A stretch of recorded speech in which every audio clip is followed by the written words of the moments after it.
ಹರೇ ಶ್ರೀನಿವಾಸ. ಹರಿ ಓಂ ಸರಸ್ವತಿ ಶಿವರಿ ಚಲನ್ಗೆ ಸ್ವಾಗತ. ಸ್ನೇಹಿತರೆ, 29ನೇ ತಾರೀಕು ಏನು ಒಂದು ಬುಧವಾರ ಗುರುಪೌರ್ಣಮಿ ಬರ್ತಾ ಇದೆ. ಈ ಒಂದು ಆಷಾಢ ಮಾಸದಲ್ಲಿ ಬರುವಂತಹ ಗುರುಪೌರ್ಣಮಿ ಭಾಳ ವಿಶೇಷವಾದಂತಹ ಒಂದು ಪೌರ್ಣಮಿಯಾಗಿದೆ. ಗುರುಗಳು ಅಂದರೆ ನೋಡಿ ಸ್ನೇಹಿತರಿಗೆ ನಮಗೆ ಬರೋದು ನಮ್ಮ ಗುರುಗಳಾದ ಶ್ರೀ ರಾಘವೇಂದ್ರ ಸ್ವಾಮಿಯವರು ಎಲ್ಲರ ಗುರುಗಳು, ಎಲ್ಲರ ಉಸಿರು ಅವರಾಗಿದ್ದಾರೆ. ಎಲ್ಲರ ಉಸಿರಲ್ಲೂ ಅವರಿದ್ದಾರೆ, ಎಲ್ಲರ ಉಸಿರು ಅವರಾಗಿದ್ದಾರೆ ಎಂದೇ ನಾವು ಕರಿತೀವಿ ಸ್ನೇಹಿತರೆ.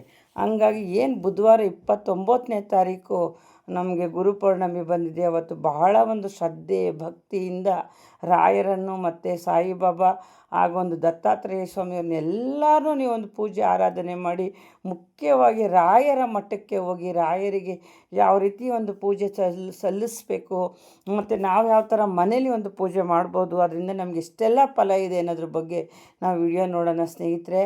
ರಾಯರು ಅಂದರೆ ನೋಡಿ ಸಾಕು, ರಾಯ ಅಂದರೆ ರಾಯಪ್ಪ ಅಂದರೆ ಸಾಕು, ನಮ್ಮ ಕಷ್ಟ ಎಲ್ಲ ಕರ್ಗೋಗ್ಬಿಡುತ್ತೆ.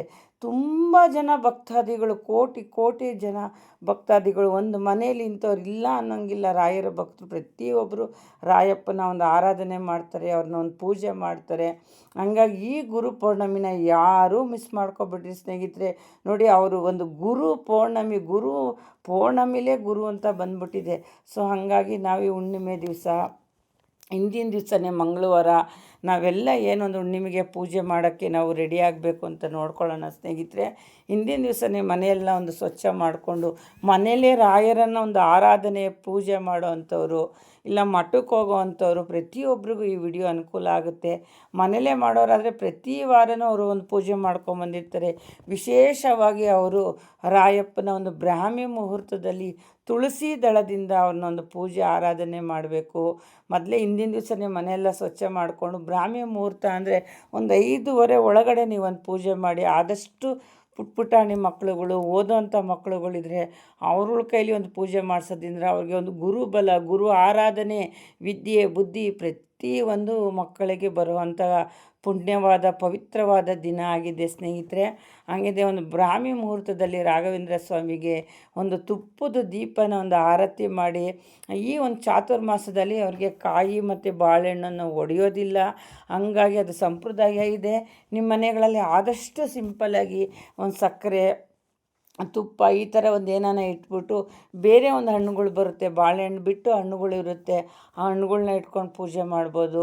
ಇಲ್ಲಾಂದರೆ ಒಂದು ಸಜ್ಜಿಗೆನ ಮಾಡ್ಬೋದು, ಇಲ್ಲ ಬೆಲ್ಲ ಇಟ್ಬಿಟ್ಟಾದರೂ ನೀವು ಒಂದು ಪೂಜೆ ಮಾಡ್ಬೋದು ಸ್ನೇಹಿತರೆ. ಈ ಥರ ನೀವು ಒಂದು ಮನೆಗಳಲ್ಲೊಂದು ಪೂಜೆ ಮಾಡಿ ರಾಯರನ್ನು ಆರಾಧನೆ ಮಾಡಿ 101 ಸರಿ ಓಂ ಶ್ರೀ ರಾಘವೇಂದ್ರಾಯ ನಮಃ ಅಂತ ಹೇಳ್ಕೊಳ್ತಾ ಮಕ್ಕಳಿಗೂ ಹೇಳಿ ಅವ್ರ ಕೈಲಿ ಒಂದು ಜಪ ಮಾಡಿಸಿ, ಜಪಮಾಲೆ ಕೊಟ್ಬಿಟ್ಟು, ಮತ್ತು ಅಕ್ಷರ ಅಭ್ಯಾಸನೂ ಸಹ ನಾಳೆ ಮಾಡಿಸ್ತಾರಂತೆ ಸ್ನೇಹಿತರೆ.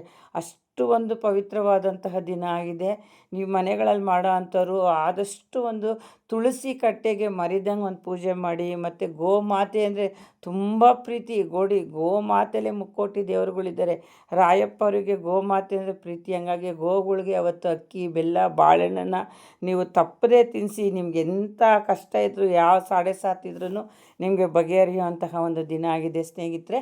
ಮತ್ತು ದೇವಸ್ಥಾನದಲ್ಲಿ ನೀವೊಂದು ಪೂಜೆ ಮಾಡಬೇಕು ಅಂತ ಇಷ್ಟಪಡೋರು, ಹಿಂದಿನ ದಿವಸನೇ ನೀವೊಂದು ಅಭಿಷೇಕ ಕೊಡಬೇಕು ಅಂತ ಅಂದ್ಕೊಂಡಿದ್ರೆ ಮುಂದಾಗಿ ಹೋಗಿ ನಿಮ್ಮ ಹೆಸರುಗಳೆಲ್ಲ ಬರೆಸಿ ಒಂದು ಸಂಕಲ್ಪಕ್ಕೆ ರೆಡಿ ಮಾಡಿ.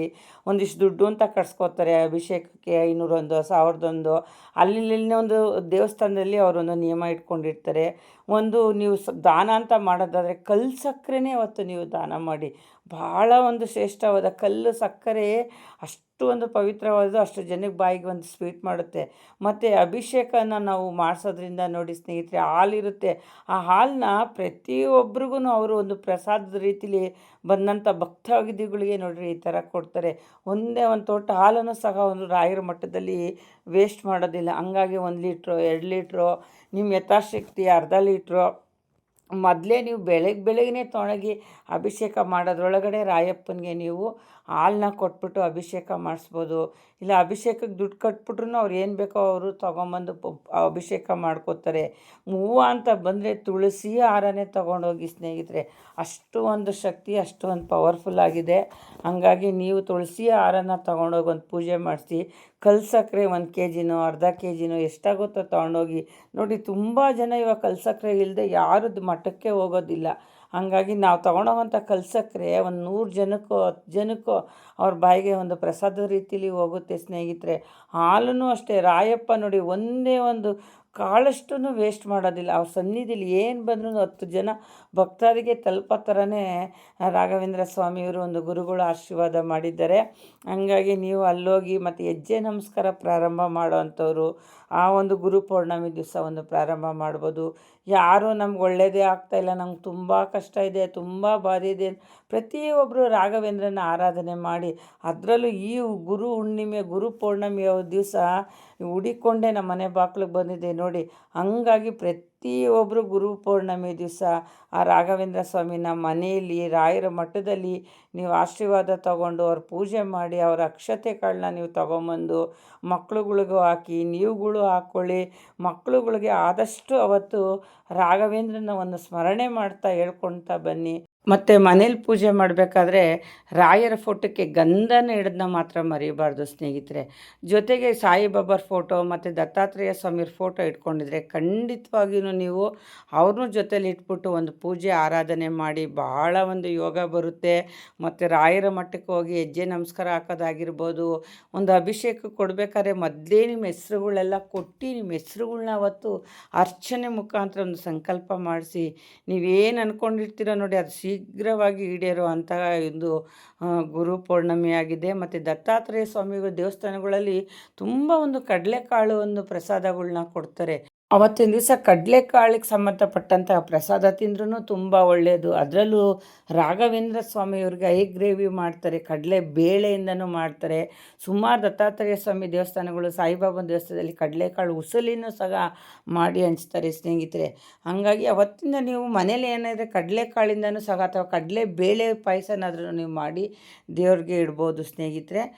ಮತ್ತು ನಾನು ಹಿಂದಿನ ವಿಡಿಯೋದಲ್ಲಿ ಯಾವರೆಲ್ಲ ನಾವು ಗುರುಗಳು ಎಂದು ಆರಾಧನೆ ಮಾಡ್ತೀವಿ, ಆ ಗುರುಗಳಿಗೆಲ್ಲ ಹೆಂಗೆಲ್ಲ ಪೂಜೆ ಮಾಡಬೇಕು ಅನ್ನೋದನ್ನು ನಾನು ಮುಂದಿನ ವಿಡಿಯೋದಲ್ಲಿ ಖಂಡಿತ ತಿಳಿಸ್ತೀನಿ ಸ್ನೇಹಿತರೆ.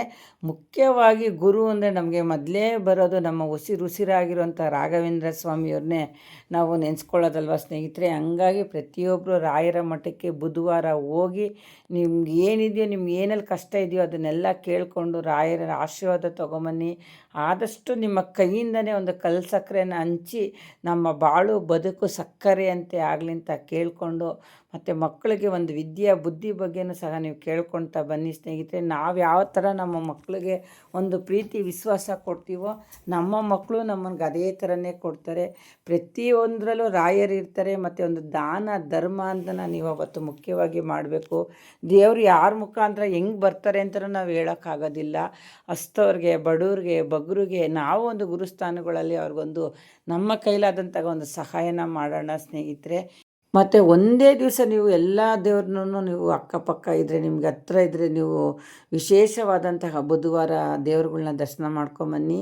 ರಾಘವೇಂದ್ರ ಸ್ವಾಮಿಯವರಾಗಿರ್ಬೋದು, ದತ್ತಾತ್ರೇಯ ಸ್ವಾಮಿಯವರಾಗ್ಬೋದು, ಸಾಯಿಬಾಬಾ ಸ್ವಾಮಿಯವರಾಗಿರ್ಬೋದು, ಮುಖ್ಯವಾಗಿ ಬಸವಣ್ಣನವರು ಎಷ್ಟು ಜನಕ್ಕೆ ಅವರು ಒಂದು ವಚನ ನೀಡಿ ಒಂದು ವಿದ್ಯೆ ಬುದ್ಧಿನ ಒಂದು ದಾನ ಮಾಡಿಕೊಟ್ರು. ಹಂಗಾಗಿ ಬಸವಣ್ಣ ಸ್ವಾಮಿಯವರ ದೇವಸ್ಥಾನ ಇದ್ರೂ ನಾನು ಮೊದಲೇ ಹೇಳಿದೆ ಗೋಮಾತೆಗೆ ಒಂದು ಪೂಜೆ ಮಾಡಬೇಕು ಅಂತ ಹೇಳಿ, ಆ ಗೋಮಾತೆಯಲ್ಲೂ ಬಸವಣ್ಣವ್ರು ಇರ್ತಾರೆ ಸ್ನೇಹಿತರೆ. ಹಂಗಾಗಿ ಗೋಮಾತೆನ ಒಂದು ಪೂಜೆ ಮಾಡಿ ಬಸವಣ್ಣವ್ರನ್ನ ಒಂದು ಆಶೀರ್ವಾದ ನೀವು ತಗೊಂಡು ಬನ್ನಿ.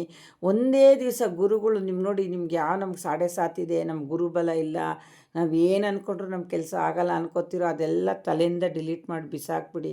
ಆದಷ್ಟು ಈ ಒಂಥರ ಗುರು ಪೌರ್ಣಮಿ ದಿವಸ ಒಂದು ರಾಯರು ಗುರುಗಳಿಗೆ ಒಂದು ಸಂಬಂಧಪಟ್ಟವ್ರನ್ನ ಒಂದು ಆರಾಧನೆ ಮಾಡಿ ಒಂದು ಅವರಿಂದ ಒಂದು ಆಶೀರ್ವಾದ ತಗೊಳ್ಳೋಣ ಅಂತ ಕೇಳ್ಕೊತೀನಿ ಸ್ನೇಹಿತರೆ. ಮತ್ತು ಮುಂದಿನ ಬರೋಂಥ ಶ್ರಾವಣ ಮಾಸದಲ್ಲಿ ರಾಯರ ಆರಾಧನೆ ಸಹ ಬರ್ತಾಯಿದೆ. ಎಲ್ಲರೂ ರಾಯರ ಭಕ್ತರು ಇನ್ನೂ ಹೆಚ್ಚಿನ ಸಂಖ್ಯೆಯಲ್ಲಿ ರಾಯಪ್ಪನ ಒಂದು ಆರಾಧನೆ ಮಾಡಲಿ. ಪ್ರತಿಯೊಬ್ಬರಿಗೂ ಒಂದು ಗುರು ಬಲ ಬರಲಿ. ನಮ್ಮ ರಾಶಿ ನಕ್ಷತ್ರದಲ್ಲಿ ಗುರು ಇದ್ರೇ ಒಂದು ಮದುವೆ ಭಾಗ್ಯ ಆಗ್ಬೋದು, ಒಂದು ಕೆಲಸ ಭಾಗ್ಯ ಆಗ್ಬೋದು, ಒಂದು ಓದೋದಕ್ಕಾಗ್ಬೋದು, ಒಂದು ಫಾರಿನ್ ಕಡೆ ಹೋಗೋಂಥ ಯೋಗ ಬರೋದು, ಒಂದು ಮನೆ ಕಟ್ಟೋ ಯೋಗ, ಒಂದು ಜಮೀನು ತೆಗಿಯೋ ಯೋಗ, ಇವೆಲ್ಲ ಬೇಕು ಅಂದ್ರೂ ಸ್ನೇಹಿತರೆ ನಮಗೆ ಗುರುಬಲ ಬೇಕೇ ಬೇಕು. ಆದಷ್ಟು ಈ ಒಂದು ವಿಶೇಷವಾದಂಥ ದಿವಸಗಳಲ್ಲಿ ನೀವು ಗುರುಗಳನ್ನ ಒಂದು ಆರಾಧನೆ ಮಾಡಿ ಗುರು ನಮ್ಮ ರಾಶಿ ನಕ್ಷತ್ರದಲ್ಲಿದ್ದರೆ ಅದಾಗದೇ ಯೋಗ ಎಲ್ಲ ನಮ್ಗೆ ಹುಡಿಕೊಂಡು ಬಂದ್ಬಿಡುತ್ತೆ ಸ್ನೇಹಿತರೆ. ಹಂಗಾಗಿ ಗುರು ಪೌರ್ಣಮಿ ದಿವಸ ಎಲ್ಲರೂ ಈ ರಾಯಪ್ಪನ ಒಂದು ಆರಾಧನೆ ಮಾಡಿ ಒಳ್ಳೇದು ಮಾಡ್ಕೊಳ್ಳಿ ಅಂತ ಹೇಳ್ತೀನಿ. ಹರಿ ಓಂ ಹರೇ ಶ್ರೀನಿವಾಸ.